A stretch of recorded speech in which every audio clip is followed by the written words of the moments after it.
how did you get into this crazy world of investing? Where did it all start? Well, I think, you know, when you're a child and you're the oldest, there's different pressures on you. And quite often the oldest and the youngest are the big entrepreneurs.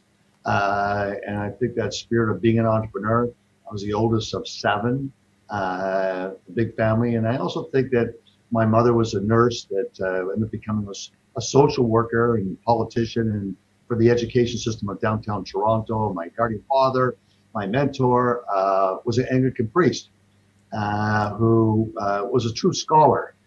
Spoke many languages, played the organ, harpsichord, and so I was steeped in history and social and cultural changes and why history is an important predictor. Just the characters change and behavior of human beings is quite similar. And whereas my mother was all about sciences, and sciences were so important in safety of people.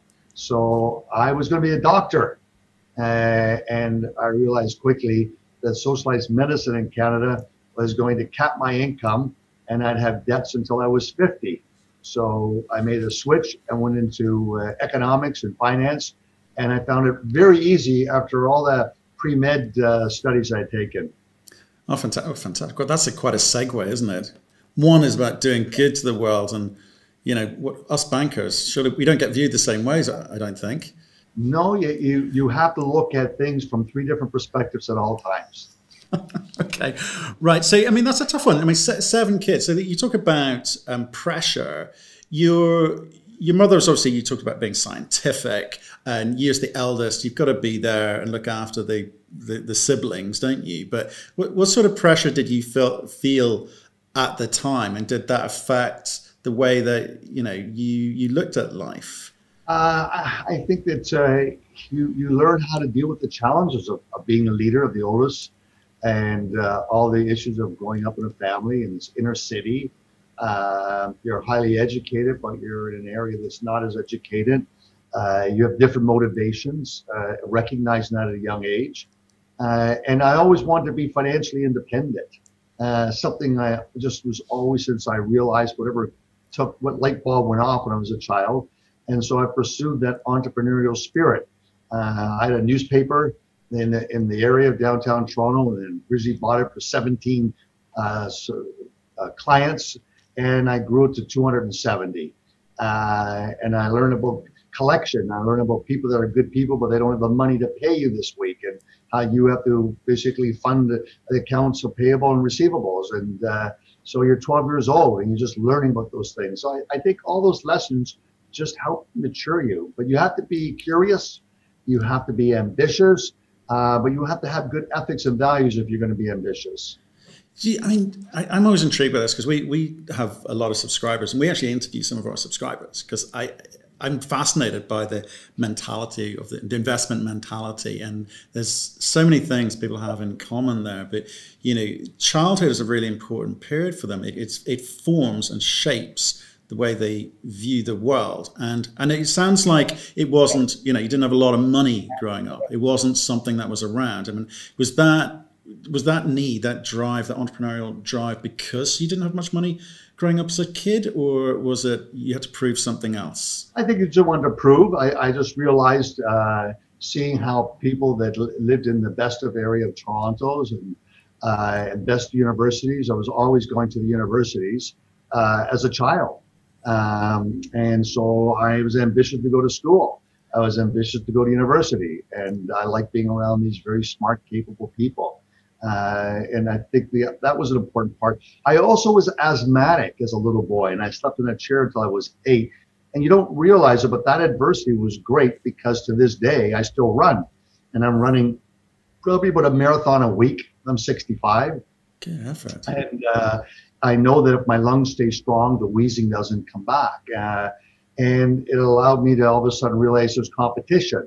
And I started competing in sports, and I got letters in high school for many, many different sports. And I think you just don't realize an adversity, if you have good family support and love, that you can find ways to overcome it, compensate for it, etc.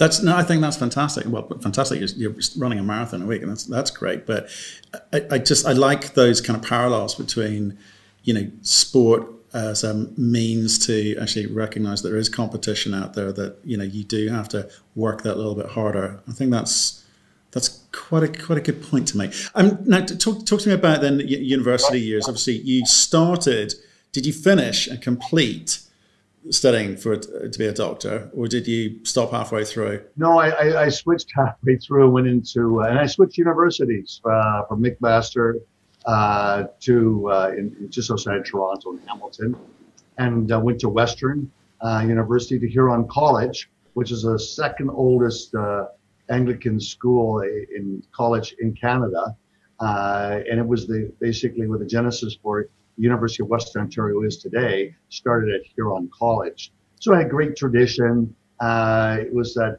Anglican church sort of process of learning and thinking. So I enjoyed that. And I jumped into economics and psychology, behavior psychology. And I found it all very enriching. And I could always apply chemistry. I could apply my studies of biology. And recognize that the biological models relate to innovation, and biological models of survivorship relate to entrepreneurs, and then groups, and how people behave in group settings was behavioral psychology. And recognizing that, I really enjoyed Western University. And to this day, I've given back a lot to the school. I have a large scholarship for kids, for inner city kids predominantly, that need capital. They have to play a varsity sport and maintain a B average.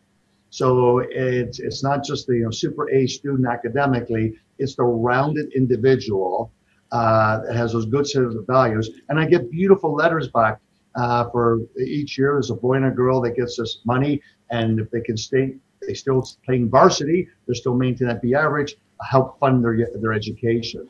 And so that gives me sort of the legacy of giving back to my college, and also where I grew up in downtown, it's called Cabbage Town. The scholarships there for the kids that are good readers, excellent readers, and excel in math, that they get money for books for going to high school.